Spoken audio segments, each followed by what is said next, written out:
European Day for Border Guard, I would like to welcome you all on behalf of Frontex to this debate number 2, RABIT Operation 2010, Experience and Prospects. My name is Klaus Roesler. I am the Director of Operations Division with Frontex, and during the RABIT Operation 2010, I was head of the RABIT Task Force and also have visited the operational area several times in line with the presence of senior management that was carried out for this first RABIT operation. In your package, information package this morning, you find a special issue of the Border Post with the article, The Challenges of the RABIT Pool.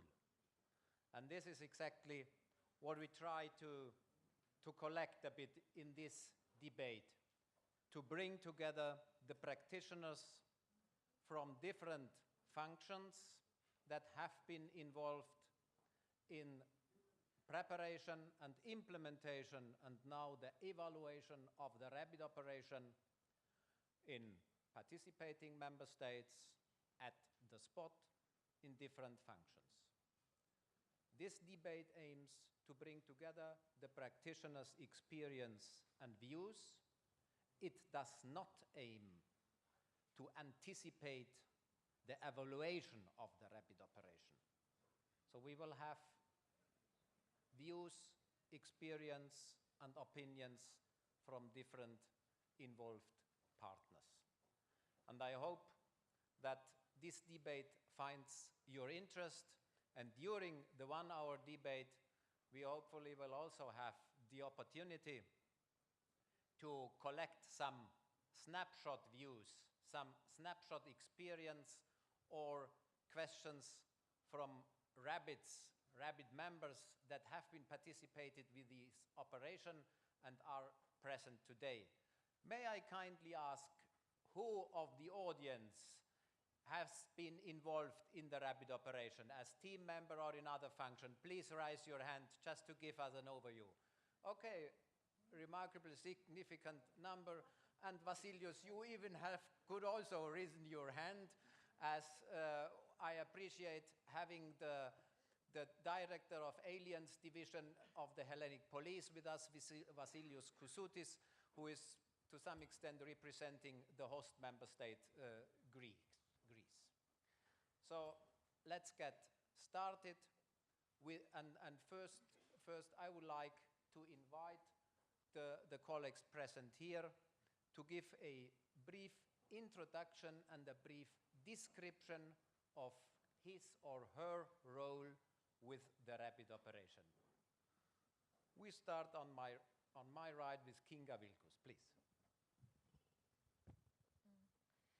Welcome everyone, my name is Kinga Wilkus, and I'm head of the Polish NFOPOC, and our role in the coordination of the RABIT operation was to gather together all the RABIT members from Polish RABIT pool and then send them to the operational area.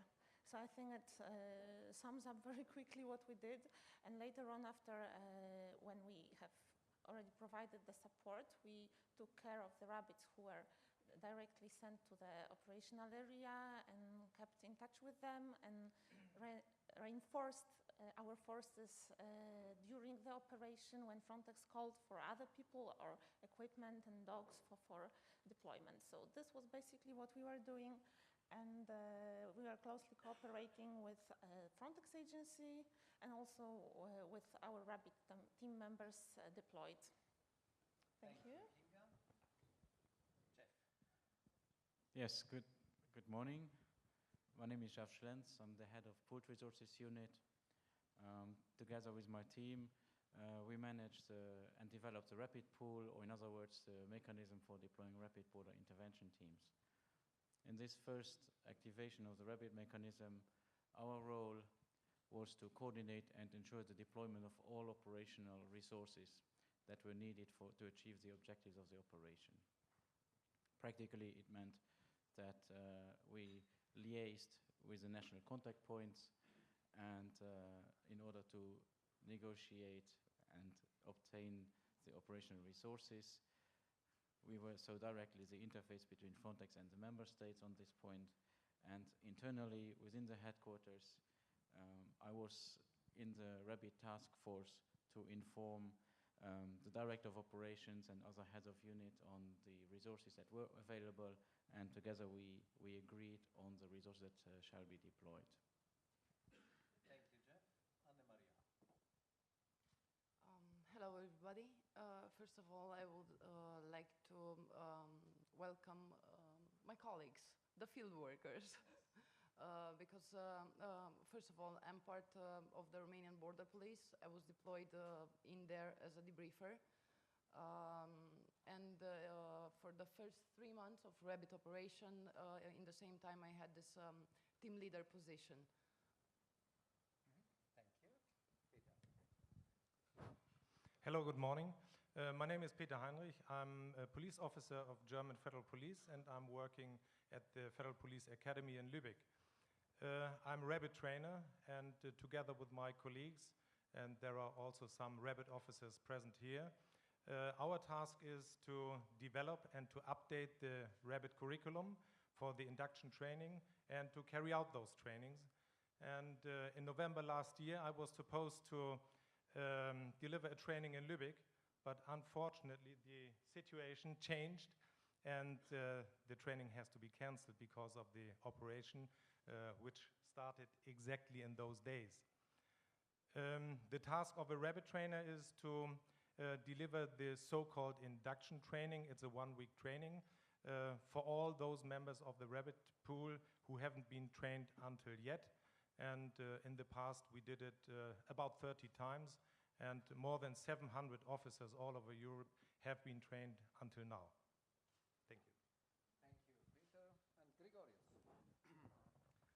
Good morning, everybody. My name is Grigorios Apostolou. I work for the operations unit, land border sector, and recently I was assigned to the Frontex operational office as head of operations and deputy head of the office. During RABITs, I was assigned as the Frontex coordinating officer on the spot, meaning that I had to make it work.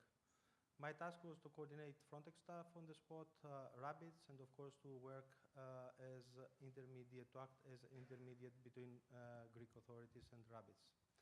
And I'm very happy that I see here a lot of people deployed in RABITs. So we met other colleagues that we've met in other operations. So I think that our debate will be more interactive, let's see. Thank you. Thank you, Grigorios. And he was, as we have heard, the manus longus, the extended arm of Frontex to the operational area as the appointed Frontex coordinator in line with the Frontex regulation. But before it came to the implementation of the 4 months operation, we had the phase of activation of the deployment mechanism, and Jeff has already been referring to this, and therefore I would like first ask him, how did this deployment mechanism activation work? It is your core business to ensure the deployability of RABITs, and now we had the first time a RABIT request. How did it work from your units and from the headquarters point of view? Yes, as I mentioned, it was the very first activation of the RABIT mechanism, and which was the opportunity to verify all the preparations that we have prepared in the previous years, together with the national contact points and also with the members of the RABIT pool, all the trainings and all the RABIT exercises. So it was the moment of truth in a certain way. And so we activated the RABIT mechanism actually in line with the regulation, in line as it was trained. First of all, there was the starting point was, of course, the exceptional and urgent situation in Greece, and the request of the Greek authorities to deploy the RABITs. It came on the 24th of October, And actually, on the following day, on the 25th of October already, the executive director of Frontex decided positively on the request.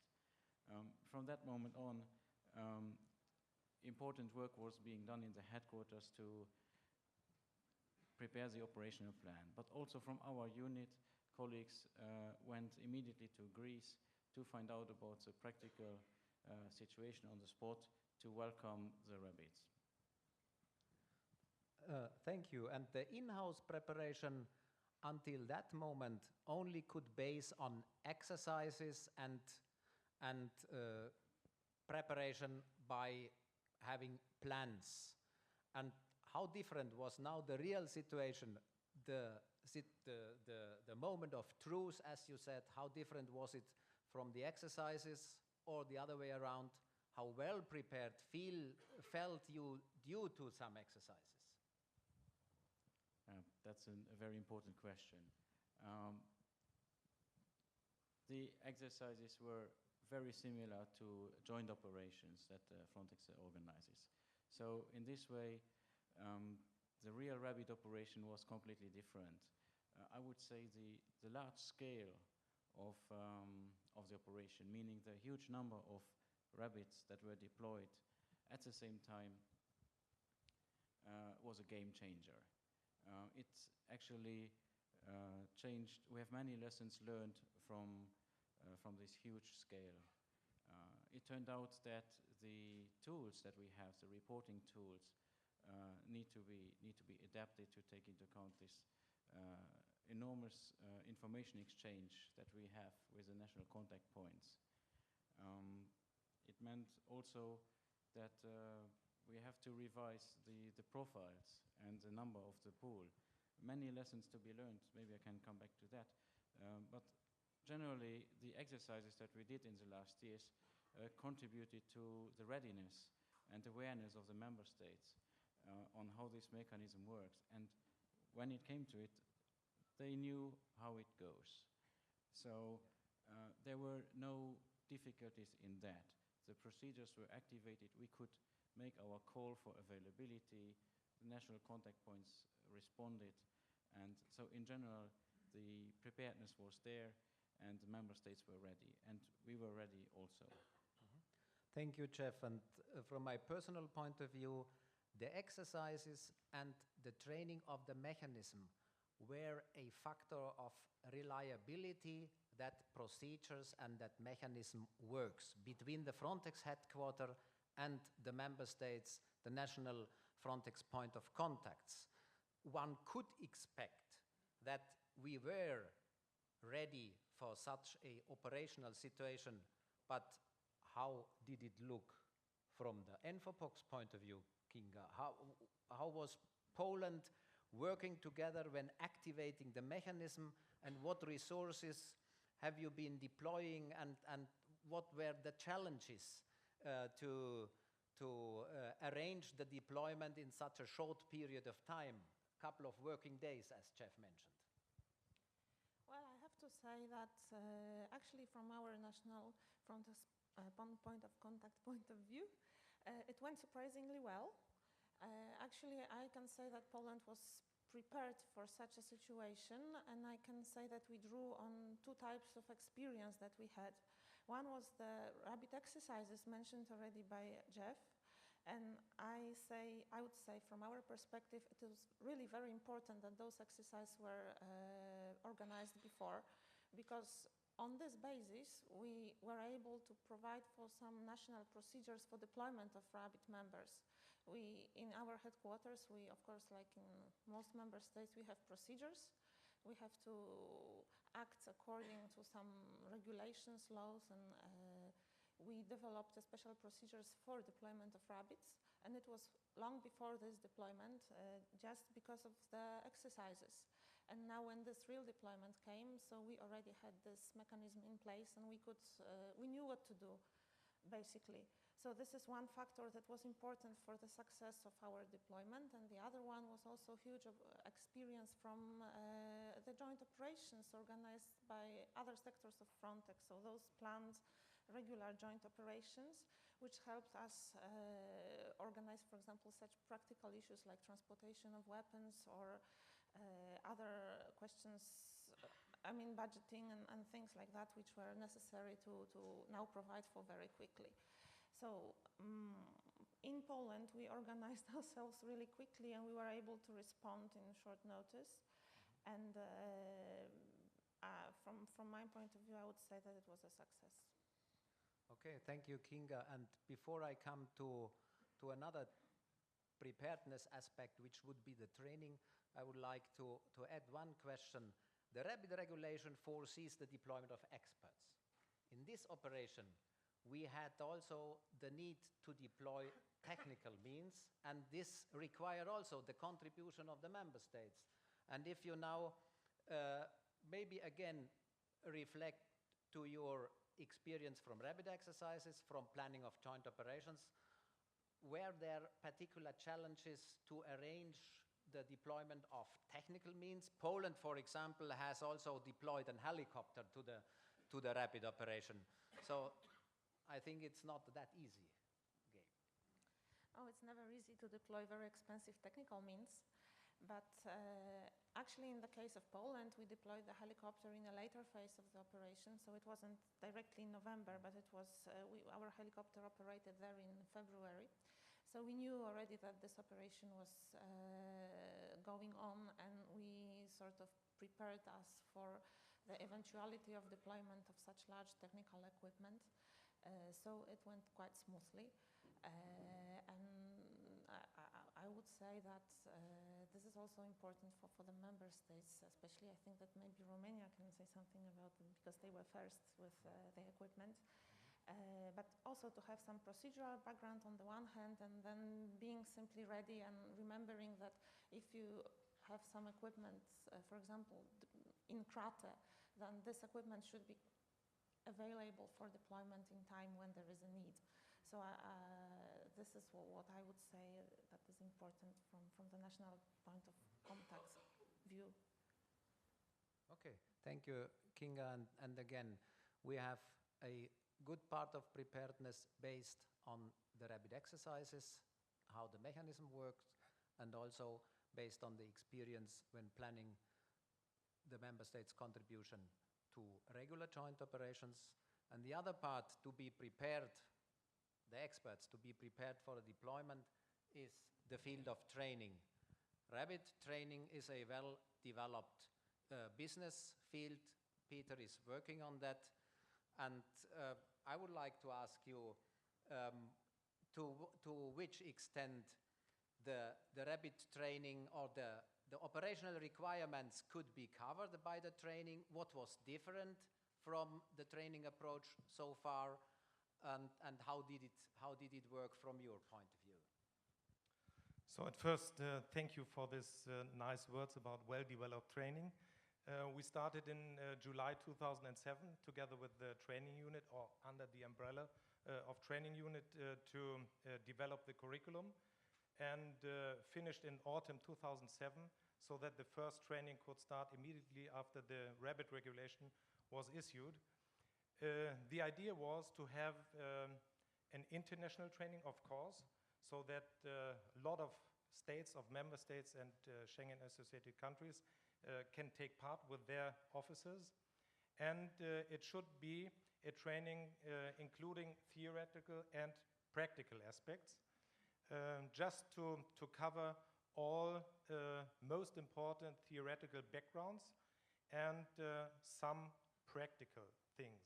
So we created 3 modules at the beginning: historical background about EU and Frontex, so that the officers know which is the frame within they are working.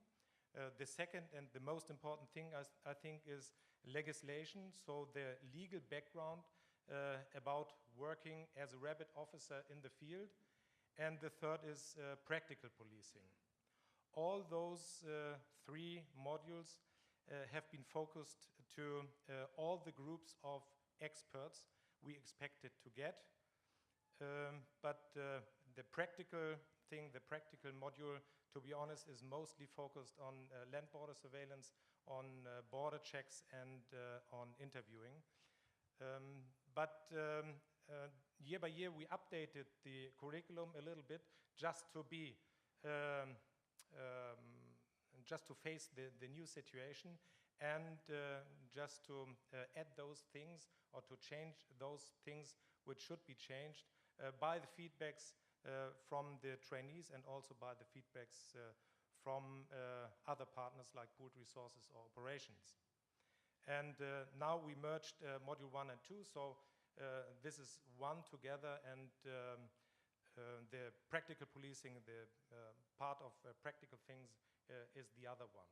And we try to be just in line with the operational needs, and to be honest, it's always up to the rabbits to say if we meet the criteria and if we meet the needs on the spot. I know that a lot of rabbits like to have some more practical information, but from my point of view as a trainer, an induction training, the initial training, just to keep all officers on the same standard needs some basics, and legislation is one of the most important thing in this. Good. Good. Thank you, Peter. And you have also already mentioned that there is a systematic or semi-systematic feedback between the operational workers and the trainers, which ensures constant update of the training and also introducing new element following the operational requirements.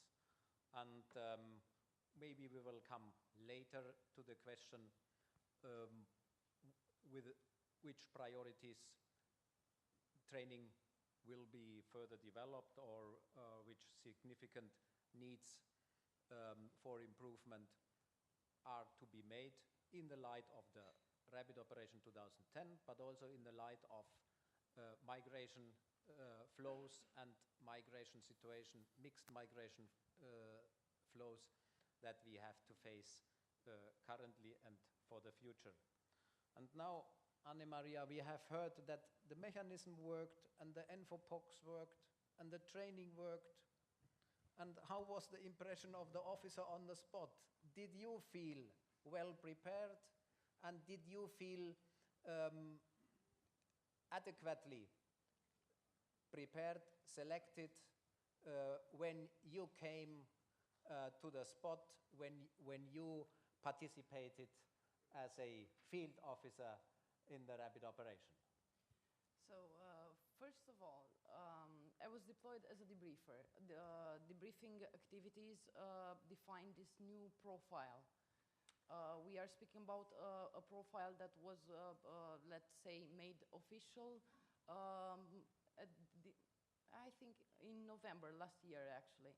So we are at the beginning with this, within Frontex, I mean. Not, of course, all the national authorities, each of my colleagues back home, we are doing this kind of work. Of course, not these dimensions, and the thing which is really important, it was that it was a historical moment for us as well. And yes, from the point of view of training, there is this natural law of improvement. We cannot say that, okay, we are prepared for everything. Never. And this is just my humble opinion. So, as Peter already stated, the initial training, the induction training, assures this base. But working on the field and taking advantage of all this daily experience, we gain experience, and it's a plus for the how to say it, for our let's say, for the quality of work that we made in there. Thank you, and you made a relevant point. This is the fact that we have identified profiles of RABIT members that are to be covered by the training and give the direction of training, and at the other hand, operational needs, in particular in this RABIT operation, required the deployment of interview teams for screening in a high number and also for debriefing in a smaller number. Debriefing skills that are not part of, or that were not part of the profile during the time of start of the deployment. Now they are. And I would like to ask again, or in addition, Anamaria, on which experience and which training may be gained by Frontex analytical training or others, on which basis could you develop your skills and effectively use during the operation? If we are speaking about training, I think that training that started last year, we had one for debriefing activities and for screening. It is really important, and it gives us this plus. Unfortunately, I was planned to go to attend this the first pilot project. It was at the very beginning, the training for the debriefers, but the operation started, and I was on the spot. Good, thank you. And finally, the appointed Frontex coordinator, Grigorios. We have heard now a lot of the preparation and the mechanism and the preparedness. You have been working in the land border sector of the Joint Operations Unit, and of course, in this regards, you have been involved with this RABIT operation, and you have also some other land border experience. But could you tell us a little bit about your professional experience and skills related to the requirements of this RABIT operation, and how was the situation and how was your personal feeling when you came first time on the spot to start the implementation, not from zero, but not on a very developed level? Well, yeah, as regards my background, as I said before, I joined Frontex from the very, very beginning, 2005. And we started being operating even 2 months after, which is not very usual, but it was extremely demanding. So I was involved from the very beginning with operations. Actually, it was Joseph and me that time, land borders. So we had to start with an operation very beginning. And I was involved all these years in different operational activities as project manager, or member of the management team, or later on monitoring all operational activities. So I would say that I have a very good picture of all operations, and especially land borders. And how is it regarding this section of the border, Turkish-Greek land border? Well, people here know very well. Some others misunderstood. They realize that Frontex is there now, but Frontex is there for the last 4 years. So we had there operational activities, Poseidon land and focal points, and me and the other members of land border sectors, so we visited the area very well. So we know the operation area very well. And the truth is that when I arrived there for RABIT operation, I had the feeling that a lot of things should be done in a different way. Even we were involved in many operations. This operation was quite unique. It was the scale of the operation, it was the demands, the high pressure of illegal migration, that some things should